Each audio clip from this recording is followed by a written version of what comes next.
want to introduce Michael Zweig, who is the founding director of the Center for Study of Working Class Life, the Emeritus Professor of Economics at SUNY Stony Brook. He serves on the New York State Coordinating Committee of the Poor People's Campaign and the Executive Board of United University Professions. And he's been a lifelong labor and anti-war organizer. His books include The Working Class Majority, America's Best Kept Secret, and Religion and Economic Justice. Tonight's conversation centers on his new book, Class, Race, and Gender, Challenging the Injuries and Divisions of Capitalism. Because the interest in democratic socialism is really an interest in how do we challenge capitalism. There are people increasingly understanding that it's not just the environment that they are dealing with, or the cost of housing, or racial inequality, or women's rights. All of those things come out of the same difficult dynamics of capitalism. If you think that Trump came from just Trump, that's not right. He came out, and the movement that he represents came out of the resistance all the way back to the New Deal. And before that, even all the way back to the Reconstruction, people were against it. And what we are seeing now in the context of the Mamdani campaign is that history of reaction to the limits that were put on capitalism by social movements, by the labor movement, by the women's movement, by the environmental movement, all kinds of different social movements over the decades. But in the last, well, certainly since the end of World War, or since the New Deal, let's put it from there, what we've had is a systematic attempt by the capitalists to roll back every gain. And when we were coming up in the movement, and so many people here remember the movement, capital T, capital M, of the 60s, 70s, that was a movement where there were so many different elements, so many different strands that were challenging the authorities. And no matter which part of it you were in, you'll recognize that you were part of it with everybody else. And the ruling class understood that too. And they were just terrified. It's hard to remember what life was like in this country in 1967, 68, 69, 70, 71, the way in which the system was in ill repute. Everywhere, in church pews, in academic life, in political life, in cultural arenas, the capitalist system was under attack. Now, one of the things that I do in the introduction of this book is I bring out the Powell Memorandum from 1971. Lewis Powell, if you remember, was a Supreme Court justice, but before he was a Supreme Court justice, he was a white shoe corporate lawyer in Richmond, Virginia, and he was asked by the Chamber of Commerce to write a memo. What should we do because we're so much under attack? That was the question that was posed to him, and he wrote a memorandum. It wasn't secret particularly, but it wasn't published. And he said something very profound, which brings us to this moment. What he said in that memorandum to the U.S. Chamber of Commerce is, we are under attack as a system, and we cannot respond industry by industry. It's not good enough for the oil industry to go and have their interests represented. It's not good enough for the auto industry or the milk producers or whoever. We have to pool our resources, he said, and we have to challenge the attack on the system by defending that system. Well, you know what? They went and did it. That was published in was written in 1971, and the 1970s, the Heritage Foundation was founded, the Cato Institute was founded, the American Legislative Exchange Council was founded, the Federalist Society was founded. all the different institutional forms. The Business Roundtable never existed, but the Business Roundtable, for those who aren't familiar with it, was formed in 1972 or 73, and it brings together the CEOs of the 200 largest corporations and the major government policy people and representatives. And they meet 4 times a year. And what do you think they talk about? They talk about the system and how not just their industry or their business can gain. Of course, they're interested in that and they do that on the side, but they're also thinking about the system and what can we do to push back every possible gain that was made. And that's the context that we're living in now. What we see with Trump is like the end zone dance of 50 years of these people trying to destroy us. And yet, how do you explain that he appealed to people, working class people, and people of even less means, although he hurts them the most? I think a lot of that is actually overblown. If you look at the support that Trump has in the less educated populations, which is the marker for class, it's mostly small business owners. Yes, there are workers. Yes, there are construction workers and Teamsters and auto workers and other people who support Trump. That's right. We can talk about where was the Democratic Party, who left these people in the lurch, when this attack and grab back that's been going on has been happening for 50 years. Who was defending working people? Answer, nobody in the political realm. The Democratic Party collapsed as a representative, if it ever was, of working people. And so you have a degree of frustration and a degree of a sense of abandonment that people feel, and so they are looking around. And the world is a mess. There's a certain attraction to a bully and a strong man. But I wouldn't want to say, oh, it's working people who put Trump in power. Working people did not put Trump in power. A number of people voted for him, that's true, but the base of his support is in small business owners, is in some higher level professional people, and of course, big money. Talk about the intersection of class, race, and gender. Well, class and race and gender are distinct and separate things that you can talk about, but they're also intertwined and mutually determined. So if we just take class and race, which is obviously continues to be an extremely central feature in American political life and social life. Everybody knows that we had slavery, except maybe in Florida they're not so sure, but we can, I think, here all agree that there was slavery. But what's often forgotten is that it was racial slavery. It wasn't just slavery. People could have enslaved or tried to enslave the British colonial leadership, the whole of the laboring population in the 17th century, but they didn't. Why not?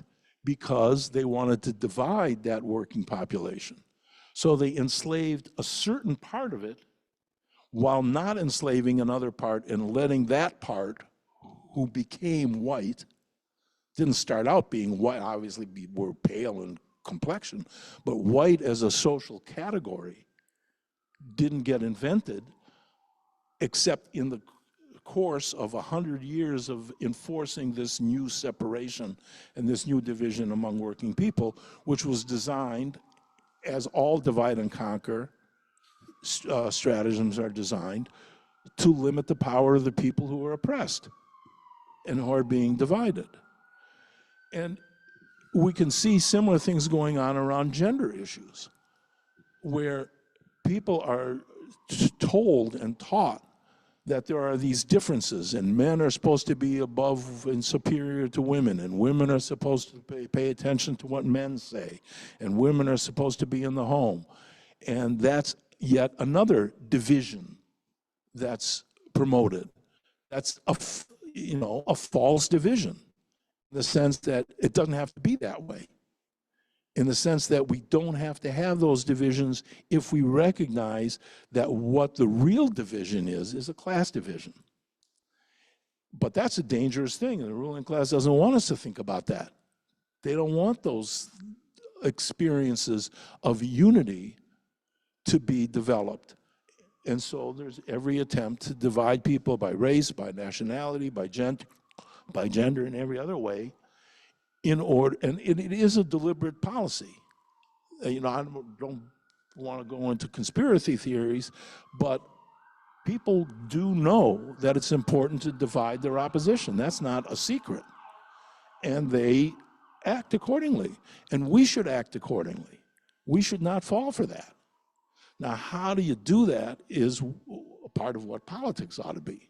Well, you talk about connecting the dots across issues. Right. Militarism, environmentalism, cities, privatization. If you can talk about how you do that and how you feel it's most important. I mean, you're a professor. What are the biggest challenges in teaching these issues and the connections? Well, let's start with the connections and then the challenges.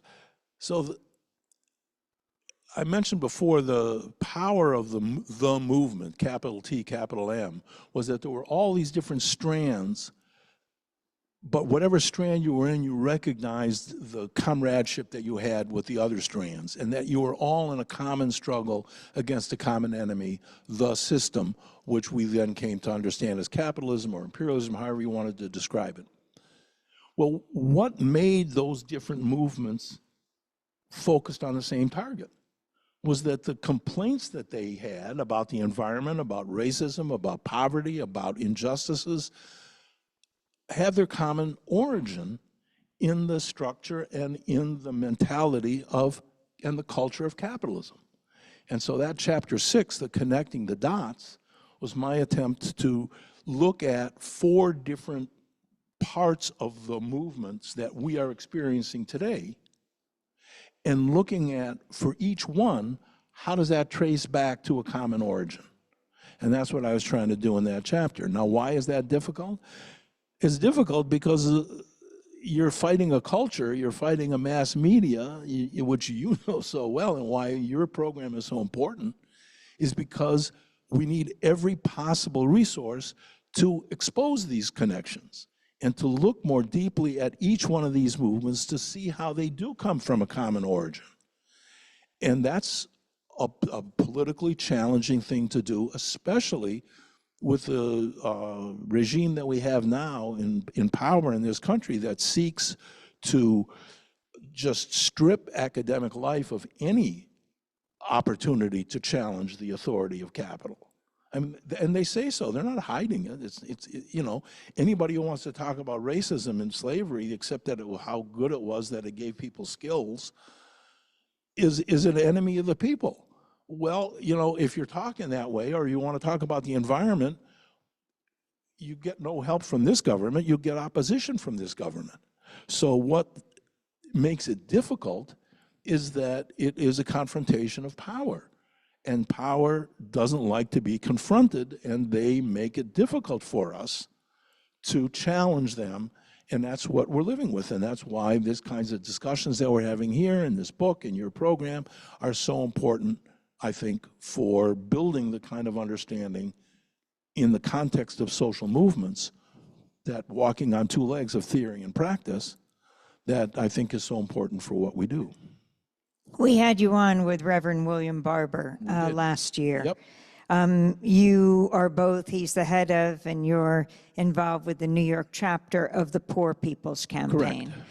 Explain what that is. The Poor People's Campaign? The Poor People's Campaign was... And of course, Bishop Barber, Reverend William Barber, wrote the foreword to this book. Yes. And I was very pleased to be working with him. I was down in North Carolina when he was doing Moral Mondays, Moral Mondays. And one of the things that impressed me was that he really was trying to build a broad social movement that confronted power in North Carolina and did it in a way that recognized one of the most important points that's often forgotten when we talk about poverty, is that most poor people in this country are white. And that if we're going to talk about poverty, we have to talk about it in its entirety and not allow that pigeonholing of, oh, I know, poverty, those are black people. Well, disproportionately, poverty is in the black community, that's true. But because there are so many more white people than there are black people in this country, there are many more white people in poverty than there are black people. Except we don't usually think about it that way. And then also what we don't often think about when we think about poverty, and Reverend Barber was going in this direction, was that poverty is not something that happens to some marginal other at the bottom of society. Poverty is integral to the society, and it's integral to the conditions of life of working people. So if you want to do something about poverty, you have to address the conditions of labor. And what I found, that was Reverend Barber was interested in that, and that we could have those conversations. And he wrote this forward because he appreciated the work that it represented and the ideas that it represented. And as the Poor People's Campaign grew and developed, I worked with it. I worked with him and with other people on a national level through U.S. Labor Against the War. We brought the labor movement and the anti-war movement into the movement around poverty, again, seeing the interconnections among all those things. And so that's where that came from. And of course, Bishop Barber took over the Poor People's Campaign, the idea that was put forward by Dr. Martin Luther King. Right. That's right. Martin Luther King, in the early part of 1968, or late 1967, started to think about poverty and racism in this country and thought, well, you know, if we have the civil rights legislation and we can eat at we can go sit at the lunch counter, but if you don't have money to buy the hamburger, what are you doing at the lunch counter? So, you know, the economic conditions of poor people have to be addressed. And they have to be addressed, and this is something that King understood also, among white people as well as black people. So when King tried to develop the Poor People's Campaign originally in 1968 in order to bring the question of poverty forward, that was what was driving it. However, he was, of course, assassinated, and it dissipated after that without his leadership, and as the whole country went wild. So Barber and Reverend Liz Theoharis at the Cairo Center decided, well, let's put this together and see whether we can resurrect, to no pun intended, this Poor People's Campaign in the current climate. And they set it up in 2017, and then in 2018 it was formally launched. And like I say, I was involved with that, and through the labor movement and through U.S. Labor Against the War. And then we, you know, we kept working together, and here it is. We can talk about what to do about that and where this resurgent movement ought to be focused. Okay, where? I think inside the Democratic Party. Third-party politics in this country is not in the cards. We had a Labor Party. I was very deeply involved in organizing that with Tony Mazzocchi and a bunch of other people. We had, from my union, we had 11 delegates paid by the union. That union was? UUP, in the United University Professions, which represents now about 40,000 faculty and professional staff in the State University of New York. In 1996, we had 11 or 12 people who were official delegates to the founding convention of the Labor Party, where there were 1,400 workers from all over the country. And it was great, and there was energy, and they really debated issues. But the Democratic Party had a grip on the labor movement. You can't have a Labor Party without the labor movement. So I took from the dissolution of the Labor Party, the failure of the Labor Party, because it couldn't break the labor movement from the Democratic Party, that the task is to build a real working class pole inside the Democratic Party. That's what we have to do.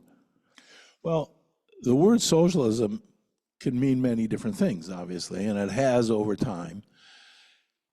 To me, we can talk about socialism as a social system, as a way of actually organizing society, or we can talk about socialism as a way of thinking, as a way of analyzing capitalism. So there's those two different ways of understanding, and each one then divides further. So to me, the basic